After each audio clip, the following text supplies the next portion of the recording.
Hello friends, अस्सलाम वालेकुम। आज का जो हमारा टॉपिक है वो है लॉज ऑफ एडिशन या फिर प्रॉपर्टीज ऑफ एडिशन। दोनों बात एक ही है, ठीक हो गया। अब हम लॉज ऑफ एडिशन पढ़ने से पहले एक बात पढ़ते हैं, उसके बाद इन लॉज को पढ़ते हैं, ठीक है। देखिए, आज तक हम ऐसे करते आए हैं कि 5 में से माइनस करेंगे 2 तो हमारा आंसर आएगा 3, ठीक है। लेकिन पता है असल में माइनस होती ही नहीं है मैथमेटिक्स में। तो फिर क्या होती है अगर माइनस नहीं होती, तो हम क्या करते हैं 5 में प्लस करते हैं नेगेटिव नंबर 2, ठीक है। और आंसर क्या आता है 3 आता है। तो असल में हम ऐड करते हैं माइनस का नेगेटिव नंबर को, हम क्या करते हैं ऐड करते हैं, हम माइनस नहीं करते, ठीक है। तो माइनस नहीं होती, एडिशन होती है, ठीक हो गया। तो इसी वजह से लास्ट भी हमारे एडिशन के ही हैं, माइनस के कोई लास्ट नहीं है, ठीक है। तो अब हम पढ़ते हैं ये लास्ट एडिशन के जो है। पहला है किलोयर लॉ। जो किलोयर है वो किलोज से लिया गया है, यानी कि किलोज होने, ठीक है। अब देखें A comma B belong to real number. इसका क्या मतलब है? इसका मतलब है ए कोई भी नंबर है, बी भी कोई भी नंबर है, और वो दोनों के दोनों नंबर रियल नंबर है, ठीक है। आपको पता होगा रियल नंबर कौन से होते हैं? रेशनल, यूनियन, इरेशनल नंबर होते हैं, ठीक है। तो इनमें से है कोई भी दो नंबर उठाओ, रियल नंबर में से उठाओ, इसका ये मतलब है। फिर क्या करो, उन दोनों नंबर को ऐड कर दो, फिर जो भी आंसर आएगा वो भी हमारा रियल नंबर से ही बिलोंग करेगा, रियल नंबर ही होगा, ये बात कहना चाहता है। अब देखें हम एक मिसाल ले लेते हैं 1, 2, ये दो हमारे रियल नंबर है, इन दोनों को हम ऐड करेंगे तो 3 आंसर आएगा, तो ये भी हमारा रियल नंबर है। तो ये हमारी क्या हो गई? किलोयर लॉ हो गया, ठीक है। तो किलोयर लॉ क्या कहता है कि आप कोई भी दो नंबर उठाओ रियल में से और उन दोनों को ऐड करो और आंसर भी रियल में से आए, ठीक है। तो उसे क्या बोलेंगे? किलोयर लॉ ऑफ एडिशन, ठीक हो गया। अब दूसरा लॉ है हमारे पास कम्यूटेटिव लॉ, ठीक है। अब ये क्या कहता है? सेम बात, कोई भी आप दो नंबर रियल नंबर उठाओ, उन दोनों को किसी भी तरतीब से हल करो, a प्लस बी करो या b प्लस a करो, तो दोनों सिचुएशन में आंसर सेम आएगा। अब देखें यहाँ पर मैं 1, 2 वही उठा लेता हूँ, दो रियल नंबर। अब मैं 1 + 2 करूँ या फिर 2 + 1 करूँ तो आंसर 3 ही आएगा। तो ये यही कहता है।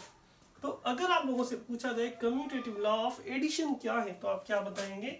ये स्टेटमेंट बताएंगे a + b बराबर होता है b + a, ठीक है। A b belong to real number, a + b बराबर b + a, ठीक हो गया। अब तीसरा है हमारे पास एसोसिएटिव लॉ।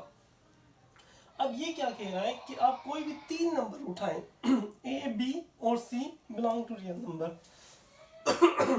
आप कोई भी 3 रियल नंबर उठाएं और फिर क्या करें, उन लोगों को में से शुरू वाले दो ऐड करें पहले, फिर जो आंसर आएगा उसमें थर्ड ऐड करें, या फिर आप क्या करें, पहले आखिरी वाले दो ऐड करें, लास्ट में शुरू वाला ऐड करें, तो दोनों सिचुएशन में आंसर क्या आएगा? सेम आएगा। अब देखिए हम कोई भी एग्जांपल उठा लेते हैं 1, 2, 3, हम कोई भी रियल नंबर उठा लेते हैं, तो 1 + 2 + 3 और 1 + 2 + 3 कर लेते हैं।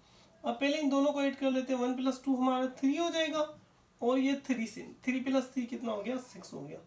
इसी तरह अगर हम पहले आखिरी वाले हल कर लेते हैं तो पहले वाला सेम रखेंगे, 2 + 3 5 हो जाएगा, 5 और 1 6 हो गया। तो देखो दोनों कंडीशन में आंसर क्या आया? सेम आएगा। तो अगर आप लोगों से कोई पूछे associative law with respect to addition, क्योंकि ये एडिशन के लास्ट चल रहे हैं, तो क्या है? तो आप क्या बताएंगे? a + b, a, b, c belong to real number, a + b + c बराबर a + b + c। आप कोई भी शुरू वाले दो नंबर्स को ऐड करो या फिर लास्ट वाले दो नंबर्स को ऐड करो, तो आंसर क्या आएगा? सेम आएगा, ठीक है। अब नेक्स्ट है एडिटिव आइडेंटिटी। अब जो जीरो होता है उसे हम एडिटिव आइडेंटिटी कहते हैं, क्योंकि जीरो भी रियल नंबर से बिलोंग करता है। अब एडिटिव आइडेंटिटी होता क्या है? यानी कि ऐसा नंबर जो आप किसी भी नंबर में ऐड करो उस पर कोई फर्क ही ना पड़े।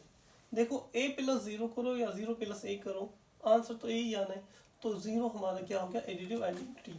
यानी अगर मैं पूछूं 5 में मैं क्या ऐड करूं, 5 ही आंसर आए, तो हम क्या बोलेंगे? आप 0 ऐड कर दो तो 5 आंसर आएगा। तो ये हमारा जीरो एडिटिव आइडेंटिटी है, यानी ऐड करने से कोई इफेक्ट नहीं पड़ता, ठीक है। अब यानी तो कोई पूछे तो एडिटिव आइडेंटिटी क्या है, तो आप क्या रिप्लाई करेंगे? जीरो हमारा क्या एडिटिव आइडेंटिटी है, ठीक है। अब इसी तरह एडिटिव इनवर्स होता है। ए और माइनस से बिलोंग टू रियल नंबर, ये कोई भी दो नंबर से, लेकिन दोनों पे डिफरेंट साइन है और वो दोनों के दोनों रियल नंबर है। अब देखिए, अब क्या पूछे कि हम यहाँ पर ए में मैं क्या ऐड करूँ, आंसर 0 आए, तो हम क्या करेंगे, ए को सेम रखेंगे, बस माइनस की निशानी चेंज कर देंगे, प्लस है तो माइनस, माइनस है तो प्लस, तो ये दोनों एक दूसरे क्या हो जाएंगे, इनवर्स हो जाएंगे। ठीक है, एडिटिव इनवर्स। अगर मैं आपसे पूछूं कि भाई 5 का एडिटिव इनवर्स क्या है, तो आप क्या बताएंगे, -5। अगर मैं -7 का पूछूं तो आप क्या बताएंगे, 7, साइन चेंज कर देंगे, +1।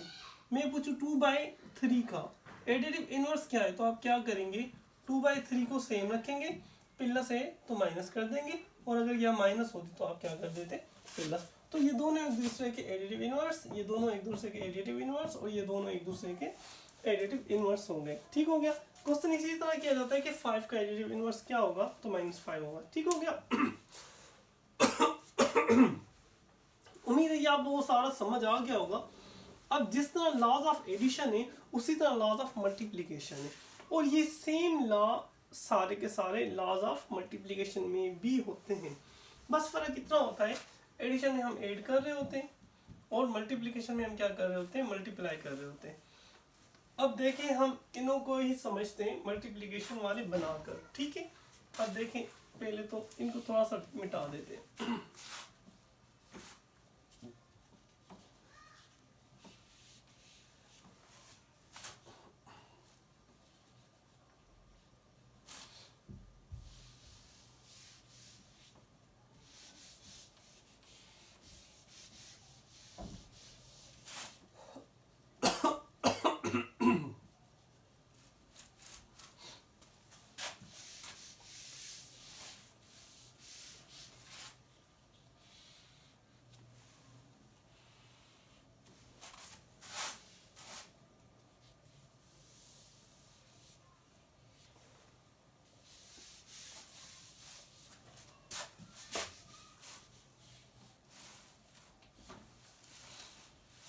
अब देखें, लॉज या प्रॉपर्टीज ऑफ मल्टीप्लिकेशन, तो मल्टीप्लिकेशन के भी लॉज होते हैं। इसी तरह हम